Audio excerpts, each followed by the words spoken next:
Norway के शाही खानदान की बागी शहजादी 52 साला मारथा लोइस ने अपने रूहानी पेशवा डेरिक वेरिट से साहिल के किनारे वाक़ई एक होटल में शादी करेंगी। आलमी खबर रसां इदारे के मुताबिक अपने अजीब व गरीब ख्यालात और तर्ज ज़िंदगी के बाइस मारथा लोइस ने शाही खानदान से दस्तबरदार हो गई थीं। इनका दावा था कि वो एक रूहानी शख्सियत हैं और जन्नत और फरिश्तों से बातें करती हैं। हालांकि वो नॉर्वे में तख्त के हकदारों की कतार में चौथे नंबर पर थीं। उनके छोटे भाई शहजादा हाकुन उस वक्त नॉर्वे के वली अहद हैं और कुंग हेराल्ड की मौत की सूरत में मुल्क के नए बादशाह बनेंगे। नॉर्वे की शहजादी मारथा लोइस जन्नत और फरिश्तों से होने वाली गुफ्तगू और अपने रूहानी सफ़र पर कुतुब भी लिखी हैं।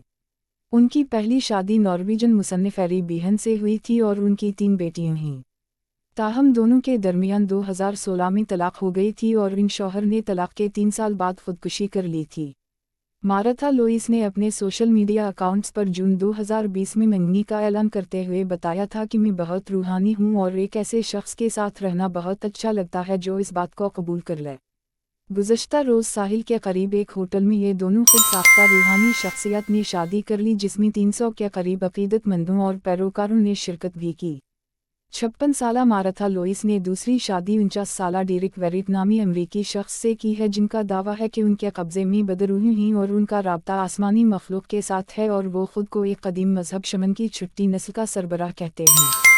कैलिफोर्निया से ताल्लुक़ रखने वाले डेरिक वेरिट कीमती सोने के तमगे बेचते हैं, जिनके बारे में इनका दावा है कि ये दिक्कत, बीमारी और हर कस्म की परेशानी से महफूज रखते हैं और जानों की हिफाजत करते हैं।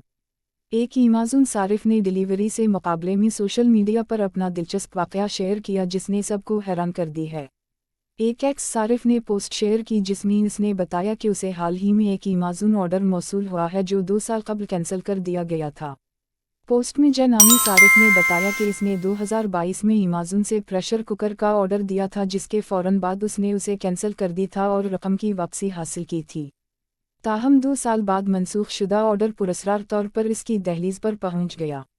इससे उसे उलझन तो हुई लेकिन खुशगवार हैरत भी हुई। सारिफ ने अमेज़न को मुखातिब करते हुए लिखा कि अमेज़न आपका शुक्रिया 2 साल बाद मेरा ऑर्डर देने के लिए। माहिरीन आसार कदीमा ने दूसरी जंग अजीम के दौरान तबाह होने वाले बर्लिन सोलर की बाक़ियात से 17वीं सदी की जापानी तलवार दरियाफ्त की है। ये तलवार जापान के एडुदूर से ताल्लुक़ रखती है। जब मुल्क ने बैरूनी नौआबादियाती और मजहबी असरात को रोकने के लिए खुद को अलग थलग करने की सख्त पॉलिसी पर अमल किया और 3 सदियों तक अपनी सरहदों को बंद रखा, इसको एक हैरानकुन दरियाफ्त करार दिया जा रहा है। बर्लिन के स्टेट आर्कियोलॉजिस्ट और म्यूजियम के डायरेक्टर मैथियस वेमेहूफ का कहना था कि कौन सोच सकता था कि जिस वक्त जापान अलहदा था और यूरोपीय सयाह बमुश्किल ही यहाँ आते थे, इतनी पुरानी तलवार बर्लिन कैसे पहुंची। ये तलवार मुल्कन मारखट में 2022 में खुदाई के दौरान दरियाफ्त हुई थी। जापानी हुकूमत ने टोक्यो की गैर शादी शुदा लड़कियों को शादी के लिए पुरकशिश ऑफर कर दी। जापान टाइम्स के मुताबिक गैर शादी शुदा ख़वातीन को टोक्यो शहर से देही इलाकों में शादी की तरगीब देने के लिए हुकूमत एक नया मंसूबा शुरू कर रही है, जिसका मकसद देही इलाकों में ख़वातीन की घटती हुई तादाद को दूर करना है। हुकूमत को उम्मीद है कि इस इक़दाम से नौजवान लड़कियों के तालीम या काम के लिए टोक्यो में रहने का रुझान कम होगा, जिसके नतीजे में देही इलाकों में कुंवारे मर्दों को शादी के लिए दुल्हन मैसर आ सकेंगी।